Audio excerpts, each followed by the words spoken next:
Hello TMCF scholars, it's me again, John Smith. You're ready to start applying for jobs and you need to know what key elements you need for your resume. No problem. This series will focus on building the best resume, and here are a few tips in constructing a standard resume.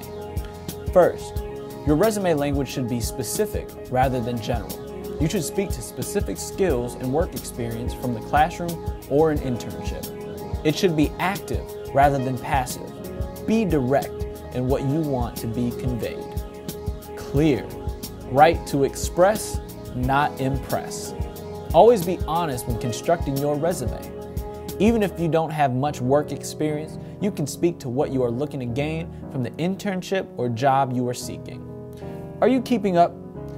I know this is a lot, but it's very important. Continuing with the resume language, you should use action verbs that set you apart and speak to your experience. Remember, your resume is a professional reflection of you on paper. Employers love to see how you have effected change.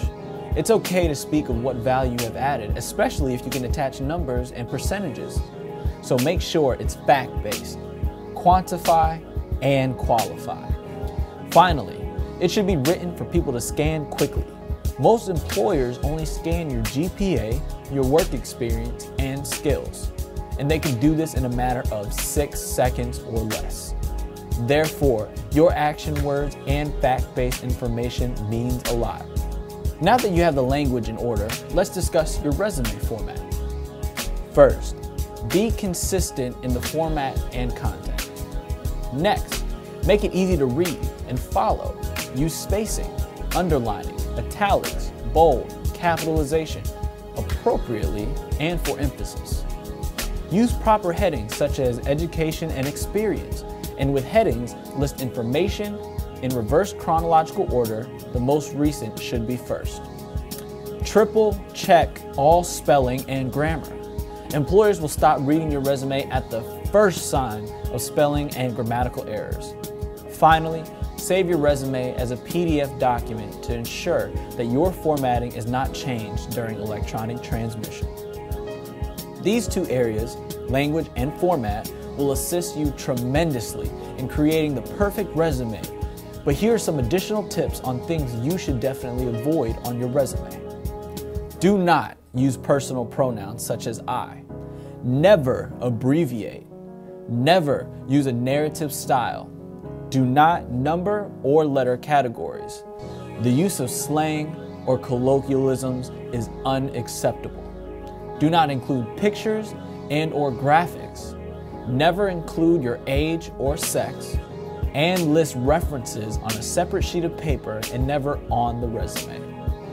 Finally, before ending this series, I felt the need to go over the top 5 resume mistakes people make. Number 1. Spelling and grammar errors. Number 2, using passive language instead of action words. Number 3, not well organized, concise, or easy to skim and find important facts. The 4th, and probably most common mistake, too long. Your resume should not be more than 1 page.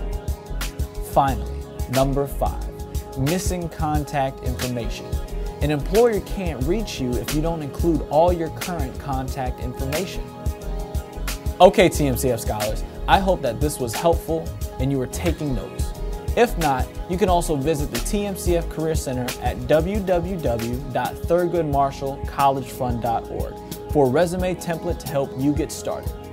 Best of luck as you build an awesome resume. This information series is brought to you by the Thurgood Marshall College Fund, where education pays off.